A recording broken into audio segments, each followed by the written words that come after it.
Please welcome back to the stage Startup Health's Howard Krein and Dr. David Feinberg, Vice President of Google Health. David, thank you for being here. My pleasure. I don't know of how many people can understand, for me, the excitement of having. I got to speak with Toby Cosgrove this morning and you this afternoon. That is a physician's dream because these are two of the biggest names in healthcare and in innovation in healthcare. So thank you so much for being here. Totally excited. All right. So first thing, so as most of you know, David, Stephen had mentioned, was running Geisinger. You've run a couple healthcare systems. The first thing I want to know, and we'll get into Google and everything, how does a company take a physician and entice him to leave healthcare that you've sort of grown up in and were sort of molding to join a company? Well, the transition from the healthcare world to the tech world, for me, was a really difficult decision. I needed to convince myself or be convinced that a place like Google was serious about health, that there could be big impact, but most importantly, would they allow me and the team that I assemble treat the people that come to us either through search or YouTube or the docs or nurses that we're building tools for, would they allow me to treat them as if they were my own patients? Yeah. And that to me was absolutely crucial in making a decision because I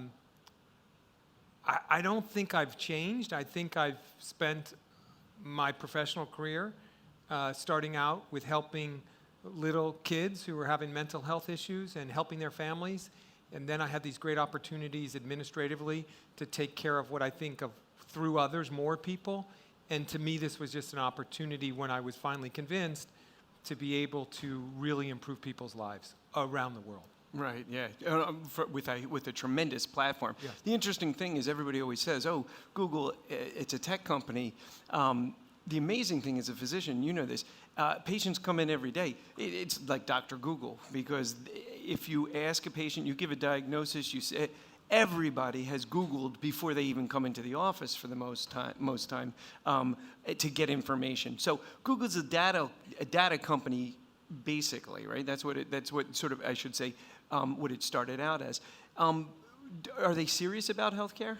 So first of all, I would say that Google is a consumer company, right? And yes. And when we talk about tech getting into healthcare, well, raise your hand in the audience if you've seen your primary care doctor or seen a specialist, and you don't have to if you don't want to give me this personally, in the last 60 days.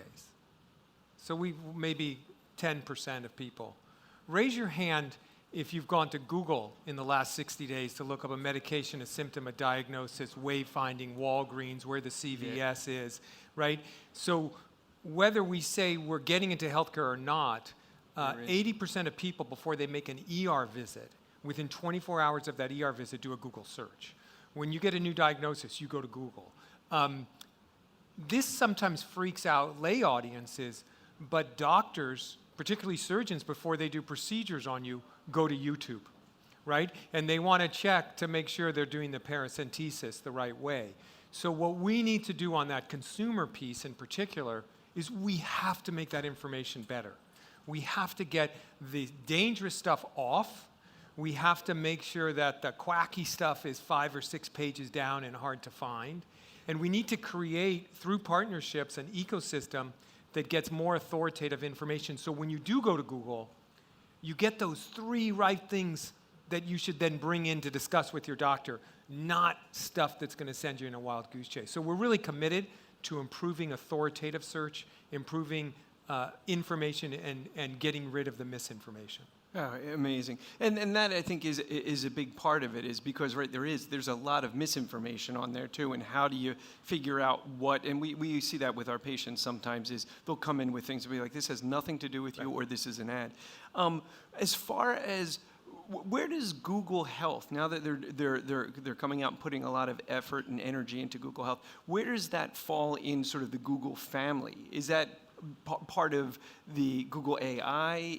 Where does it sit within the Google platform? Yeah, so Google Health this round of Google Health is new. It's about a year old. And it was bringing together 3 different groups that were already working within health at Google into one, what we call product area. And the 3 groups were the teams working in London, the DeepMind Health Group, which done amazing work in predicting kidney injury before it happens. The group that was part of the Nest acquisition that was working at health in the home, and the part of the folks that were working in brain or research specifically around health. So it became a separate product area. And then your question about was Google serious? I think I'm the only product area lead. Products at Google are things like YouTube and search and Android and Geo, which is maps and Waze. I'm the only product person lead at Google that's not an engineer. So part of the seriousness was they needed somebody who knew healthcare, because I think there was an understanding that this is not simply a technological fix like Gmail. Right. So now that we know Google's serious and they're bringing in the right people, because again, it is all about the theme of one of the themes of our festival is collaboration, right? So they recognize they can't do it alone. They need to bring in physicians and other people who can help collaborate. Toby had an interesting comment this morning that said innovation is done at the sort of intersection between 2 separate verticals like technology and healthcare, and that's where the most exciting innovation happens. Do you agree with that? Oh, absolutely. When we think about innovation, now from this side, and Eduardo from Ascension said this earlier this morning, is healthcare getting technology, or is technology starting to understand healthcare? Like, who's moving faster in which direction? Yeah. It's interesting, or is it both? Is it Correct. right? It really is a combination. So now that we know Google's serious and technology and healthcare are starting to merge, can you think that they can have, what kind of impact do you think it's going to have on our healthcare, on our health system, and on the well-being of everybody? Well, when you think of other technologies that have come into our world, and you think how that's made life more helpful, whether that's with knowledge or success or health or happiness, I think healthcare is a perfect example of one that hasn't made those jumps. So we just published a paper in Nature the beginning of this year on our mammography work. And I think it's a perfect example. So our mammography work was, what if we do machine learning on mammograms, and we compare that to doctors from 6 academic medical centers in the United States. But we want to give the doctors a head start, so we also gave the doctors those women's previous mammograms. We gave them access to the electronic health record. They had genetic information, and in some cases, they had MRIs of the breast. We just had today's mammography. And the results were stunning. A 9% decrease in false positives, a 5% decrease in false negatives. What does that mean? That means that women that are being told, in the United States, in a 10-year period, 50% of women will have a false positive mammography. In the UK and the US, there's about 43 million mammographies a year. This is an individual woman being told, your mammography's bad, you got to come back for a biopsy. Right. And our computer said, no, you don't, and we're significantly better than the docs. And the flip side, where the doctors say, hey, your mammography looks fine, you're okay, but it missed stage 1 cancer, and we caught it. Yeah. But when you really look at the study, to get back to your collaboration, the best result, because the docs made mistakes, the computer made mistakes. The best results is the combo. So the impact we can have is if we bring these types of technology into workflow to, in this case, decrease a lot of anxiety and catch a lot of cancer, according to your moonshots, at stage 1, where we can do something about it instead of stage 4. So I think, and we can go deep in a lot of these places where I think we can have that level of impact. Yeah, I think you hit it on the nose. Well, this isn't actually it's not a new idea, right? When I first started and we would get EKGs off the EKG machine, they didn't have anything at the time. They'd have the patient's information, And then you'd have to read it. And now I don't think I've seen an EKG in 5 years that doesn't have the reading from the computer first, and then it takes the doc, right? You have to sort of agree with it and say, okay, you still have to read it, and then you can compare. But so it's not a new idea, but certainly the potential for pattern recognition in all of these areas, radiology, pathology, is mind-boggling. Yeah, right? in the ophthalmology, so yeah, I think it's an amazing story. So we're able to do diabetic retinopathy screening better than eye docs. And we've already launched this in Thailand and India and places where you can't get that kind of screening. We've been able to do the screening and get those folks in for treatment to prevent blindness. But the mind-blowing part is we have this Google intern who comes and we're trying to teach her machine learning. And we say, put some variables in to see how this stuff works. So put things in that you can't tell from the eye, like gender. And she comes back and she says the computer's able to differentiate between male and females in the retina. And we said, no, there's no difference, go do it again. And she said, well, now it's from 70%, it's at 90%. So she was right. And so we're able to look in the picture of the eye and not only tell gender, which may not be very practical, because when I would do eye exams, I usually knew people's sex before I got to their eye. But we're able to identify hemoglobin A1C levels, age, blood pressure, cardiovascular risk factors of cognitive issues like Alzheimer's. And when you combine that retina picture with EHR information, with genetic information, you have even better ways to improve diagnostic accuracy and figure things out. So there's magic in those pictures, in those pixels, that really we think would free doctors and nurses and other healthcare professionals up to spend time with patients and talk, now what do we do that we have this information, instead of doing the rote stuff that actually humans aren't very good at. Right, and I think that the power, like you said, is the magic is also in the data, because the more data you have, the more we do this, the longer we're doing this, the better the predictions are going to become, right? Yeah, we're actually pretty good at trying to do it with as little data as possible. So as opposed to more data. So we were able to get really good results on the mammography without what I would call lots of data. So we're really trying to see how can we do this with the least amount to get the positive results. But there is incredible power in the ability, not only with the data, but combining the different data sets. Okay, that's amazing. So you mentioned the Extension partnership. Can you tell us a little bit about that? Yeah, super, super proud of our work with Ascension. Ascension, to me, is one of the best examples in the United States of an organization incredibly focused on the poor and vulnerable. I think last year, $2 billion of care to the poor and vulnerable. So for when we talk at Google about we want to build helpful products for everyone. When we say everyone, that is code word for the rich and the poor, right? For those that are online and those that are not online. For those in the developing world and what we call the next billion users in the developing countries. So very, very tight alignment with Ascension around their focus on caring for everybody. And then the work we did with Ascension, despite what they say in the newspaper, we're super proud of. So a couple of things. Ascension chose us as a cloud provider for their records. A lot of healthcare companies are moving their records to the cloud. We have cloud services. Amazon has cloud services, Microsoft and others. And in our cloud services, the information is encrypted in transit. It's encrypted at rest. We have no access to the information. We cannot see, I can't tell you how many medical records there are because we actually charge for storage space, right? So think of it as a warehouse. The only one that has the key to that record is Ascension, right? We are literally a more secure way and a safer way.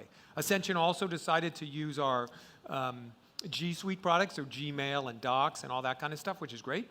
And then they asked us in 2 hospitals to do something special. 2 hospitals, not 3/4 of the United States, as the Wall Street Journal said. In 2 hospitals, they said, could you help us organize the health record? So as a practicing clinician, if you go into these health systems, it's like finding a needle in a haystack to try to find a piece of information. And you really have a view just for Epic or Cerner. You don't necessarily have a view on that patient for the other parts of their record that aren't in the Epic and Cerner. So we brought the Google technology of search and created a unified platform for doctors and nurses at 2 hospitals to search their patient's individual record. So think of it as a Google search bar, and you would write in anticoagulation, and it knows, because we know when you do search what you're thinking, that you're really talking about hemorrhage. Or did this patient have an MRI? Boom, it pops up. Has this patient had a pneumovax? Well, there was a fax that came in that's in the record that pneumovax is misspelled in, but boom, it comes up. The same way we've developed search technology to organize the world's information. So we're going to organize this one patient's information for their doctor using this technology. Now, to do that, there may be times where Google employees are exposed to personal health information, because if I'm one of those folks on our team that's working with that doctor, we want to make sure that Mr. Smith's labs are Mr. Smith's x-rays. So to do that, you have to have a business associates agreement with Ascension to say, we're going to do something for you. They've asked us to do this. We're going to help organize this record. So those Google folks are trained in HIPAA. It's through a business associates agreement. Ascension has 600 business associates agreements. When you go to any doctor's office, any hospital, they give you a privacy form that says, we're going to keep your information private, but we have third parties that we work with, like Epic, Cerner, LabCorp, maybe Mayo Clinic, specialty diagnostic lab, insurance companies, billing companies that are going to have to see part of your record to do what we've asked them to do. We had been asked, and the only thing we did was organize the record. We just put it in a way that it was searchable. That's all we did. So very proud that they picked us for cloud. We have no access to the data. Happy that they're using our G Suite tools. And we think actually organizing records where doctors now are free to spend time talking to patients and organizing records so they don't repeat the test because they can't find it is actually really powerful. The other thing that we have in that is autocomplete. So if you're a clinician and you see a patient in the ER like me who's 57, you type 57-year-old white male in the ER complaining of chest pain for 4 days, now with shortness of breath, right? How many times have you done that?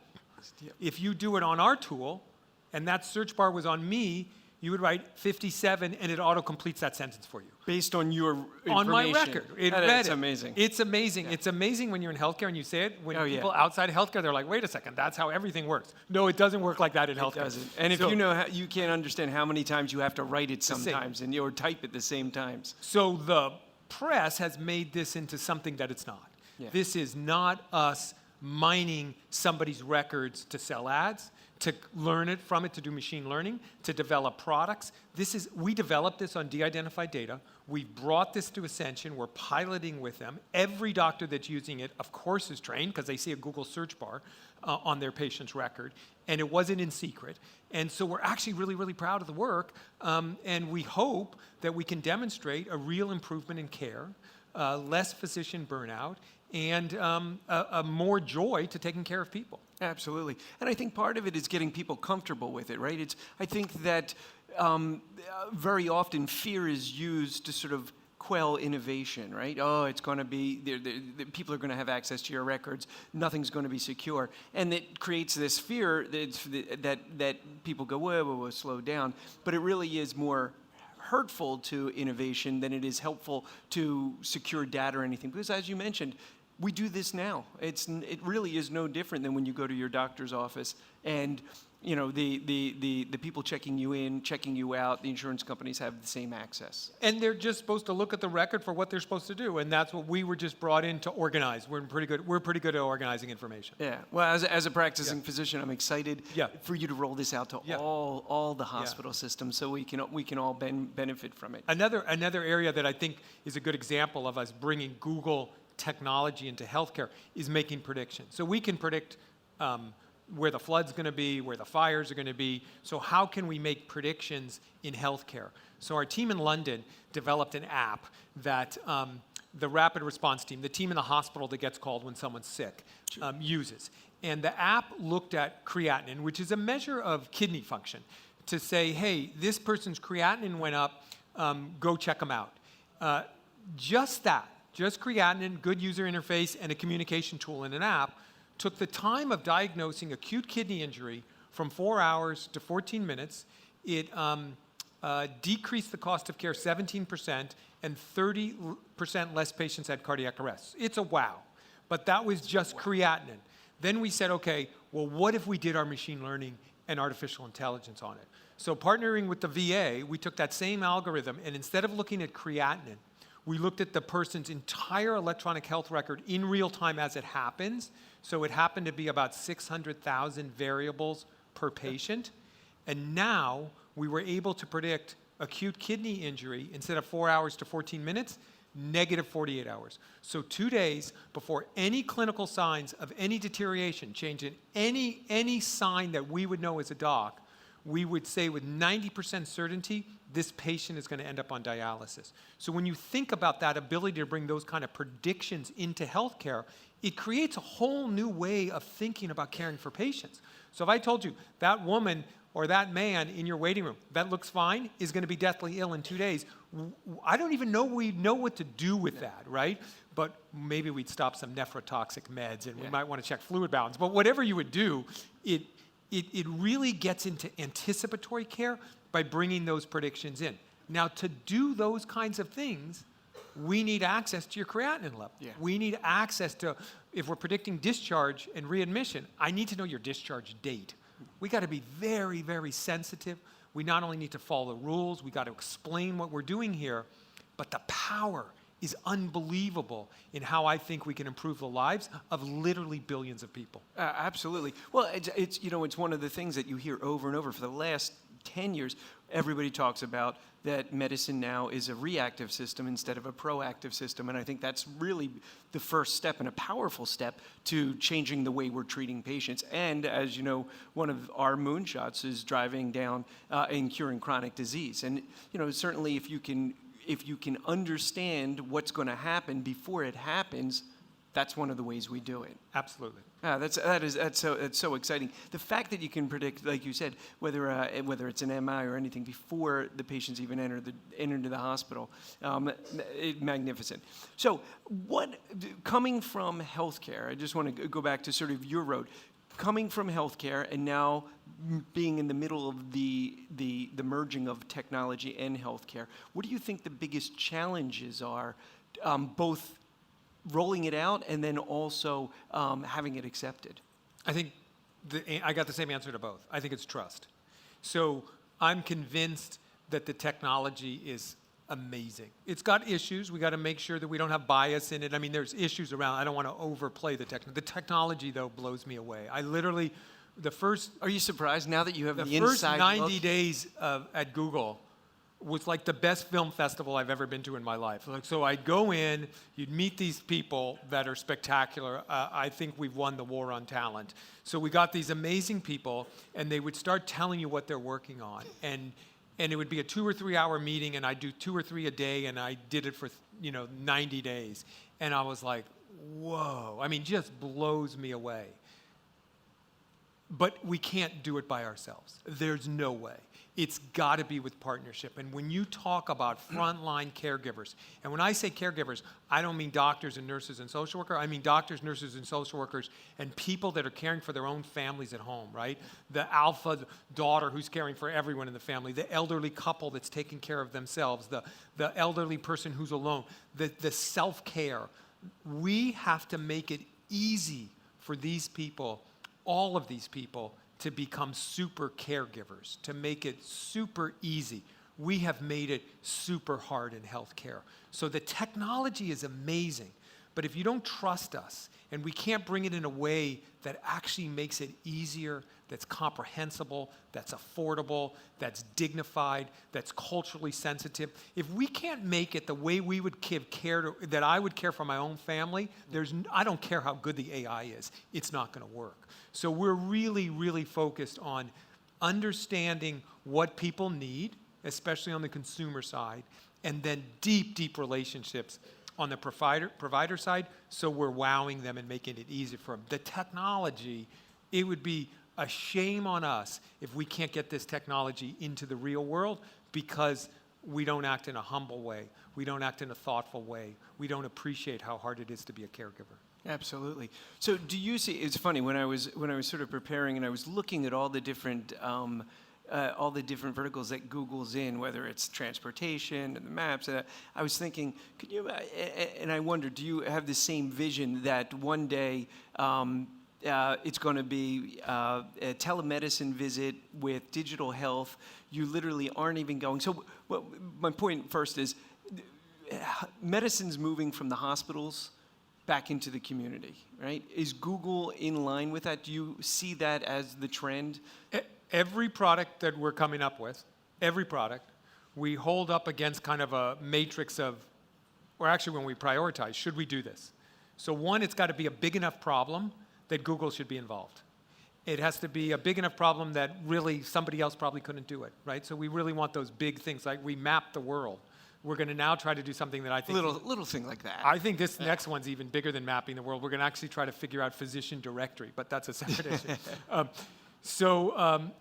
The other thing we say is that, by and large, hospitalizations are a failure of outpatient care. Outpatient care is, by and large, a failure of home care. Yeah. And home care, by and large, is a failure of caring for communities. So we want to push as much as we can toward communities. We also want to up-level everyone. And when we say up-level, everyone talks about, advanced practitioners.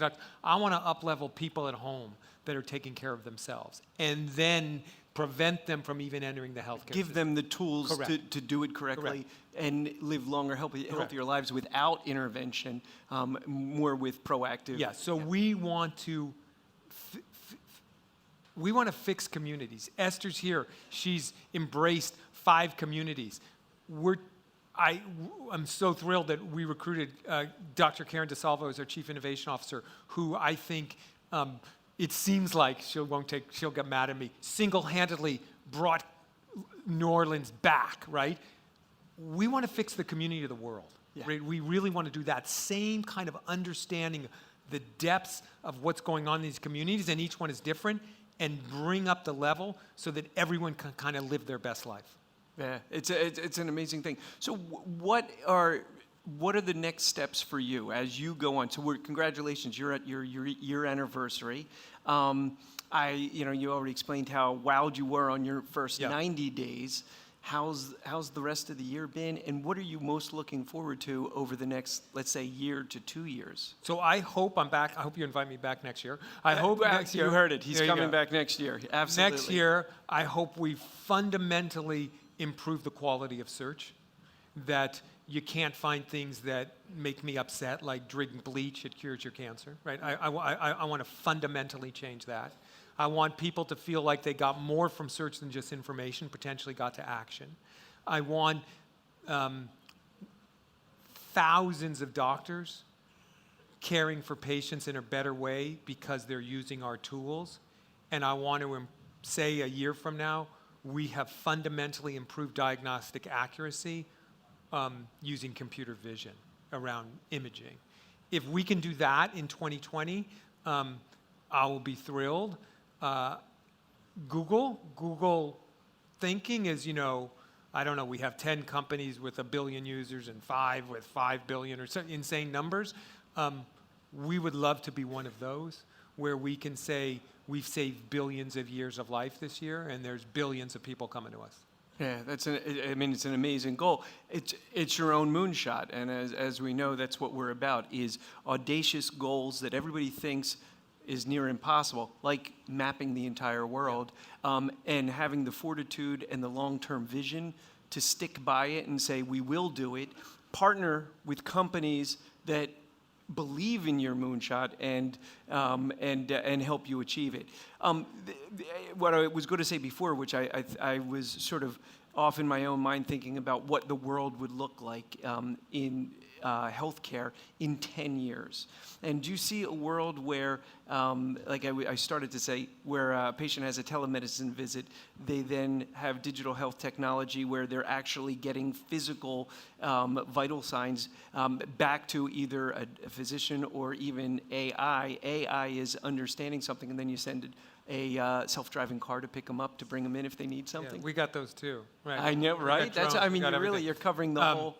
I think fundamentally in 10 years, I feel like we'll be successful if we have helped the healthcare system and communities redesign healthcare so it's actually centered around patients and families. I think we fundamentally have built the wrong system, and I think these tools can help us achieve that. How that looks, I'm not sure, but it'll be more affordable, it'll be much easier, the quality will be better, there'll be joy in being a caregiver, and health will be something that you don't have to worry about, because when bad stuff happens, or if we can predict bad stuff, we can nudge you in the right direction. And as you mentioned, and this is taking care of everyone. This is not just a local phenomenon where we're doing it in the United States. This is the vision for the world, right? Oh yeah, so we're currently, we have in our offices in Palo Alto, this big TV screen, and we see how many people are being screened each day in India and Thailand with our diabetic retinopathy screening. These are people that would go blind if it were not for our tool and our partnership with the hospitals there that then said, okay, if you can find the right people, we can do the surgeries. And we said, we'll find the people for you, right? They could not handle the mass of people because of the screening, so we did the screening in essence using our computer vision. Now, we need those charts for every disorder in every country in the world. Yeah, what an amazing vision. Well, I know we're running out of time a little bit. I wanted to thank you.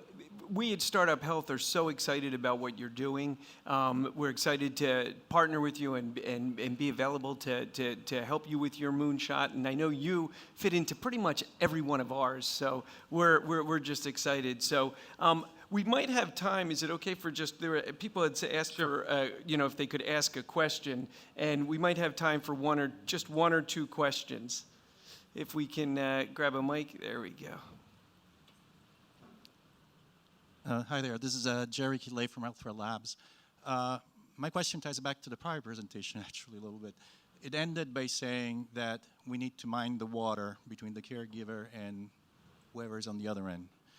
And I would argue that this is not environmental, air or water or anything like that, but it's the interconnectivity, empathy, essentially. So as we're moving more and more towards technological and self-help solutions, do you see a way that we can try to maintain this level of empathy that actually gets outcomes and results? How could we do that using technology? Yeah, I think fundamentally, I think it's a great question, Jerry. I think fundamentally, healthcare is people caring for people.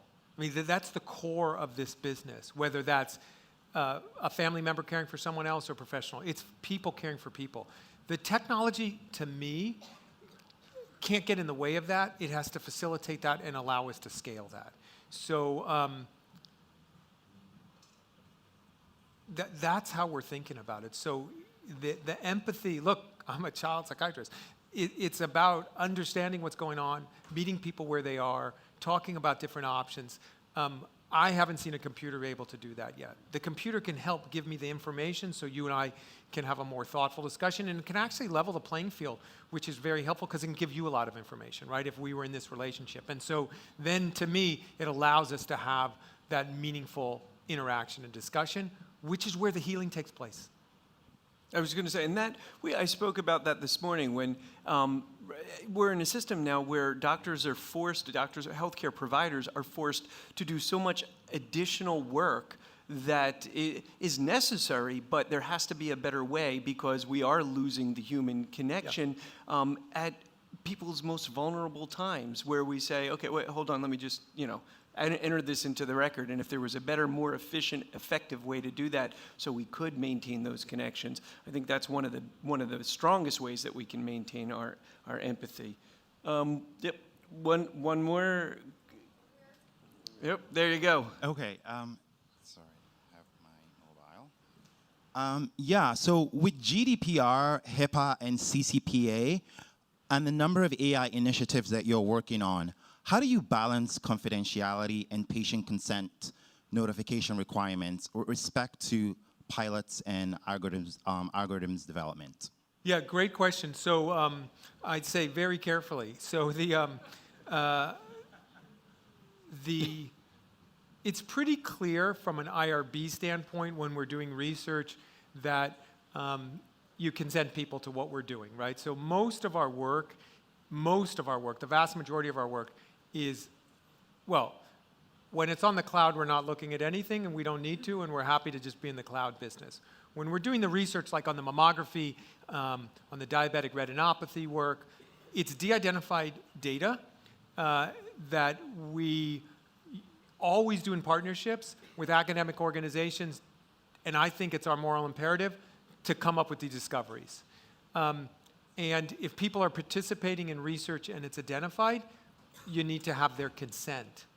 The different countries, it's a little different about consent when it's around care. So in the US, for example, your healthcare provider does need other people to help provide care to you, and that's through that business associates agreement, and then the consent is at the level of the provider, getting it from the patient, but nobody goes over all 600 business associates agreements. We keep thinking about this one, how we can get more agency there and more understanding. We do appreciate that we're in a somewhat unique position in that we're also a consumer company, and there's worry that we're combining stuff. We're not combining stuff, but to build that trust, I think we really have to think about ways we can give people agency to understand what's going on in this particular instance where we may be exposed to some private health information. I hope that answers. Okay, I know they were talking. Can we do one more? Sure. I know you have to go too. Sure. Well, where's the mic? Is there a mic somewhere? It's coming. Yeah, where's it coming?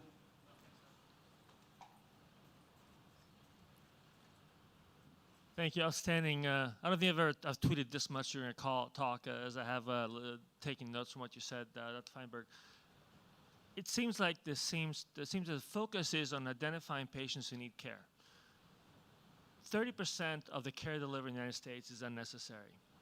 Shouldn't the focus be put more on identifying or helping patients identify that they don't need care for a specific ailment? That Google could play a better role as a triage for unnecessary care rather than a triage for necessary care. It would be a better impact on the overall economic well-being of the system, I would imagine. Yeah, I would push back a little. I'd say it's higher than 30%. So, or I guess I'd push back that I agree more with you than you're even saying.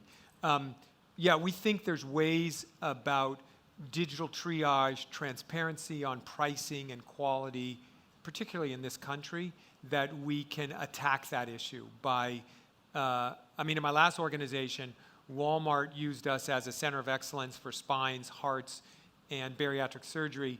And if you were a Walmart associate, a cashier or whatever, and you needed that surgery, they sent you to us, or you had to pay out of pocket full price at any other hospital. And these people were scheduled for surgery. Scheduled, that's how the program got triggered. 40% of the time, we didn't operate. And I just met with the Walmart folks. They said, actually, the number now is at 50%. So I would call that, in some cases, assault, right? So we're providing treatment to the patients that don't have a positive outcome and can definitely cause harm. So we do really focus on that, about how we can understand better who needs what and get you to the right level of care. We want to attack that from both sides, both on the consumer side with digital triage and also on the clinical side in understanding better the outcomes and the who needs what at what level of care. So completely agree, except you got to up your percentage. And that's what you were sort of talking about when you were saying, even with the mammograms, identifying Correct. the false positives Correct. as much as the false negatives. Correct. Yeah, absolutely. Well, I can't thank you enough. I feel bad because I would stay up here for at least another hour, and I know that you have places to go, and I know the audience would probably sit here and just continue to ask questions. Thank you so much for being so open, sharing your visions, and I have to tell you, as a physician, as a patient, as a family member, very, very excited to see what the next few years brings for you and Google. So thank excited. you. Thanks so much. All right. Thanks.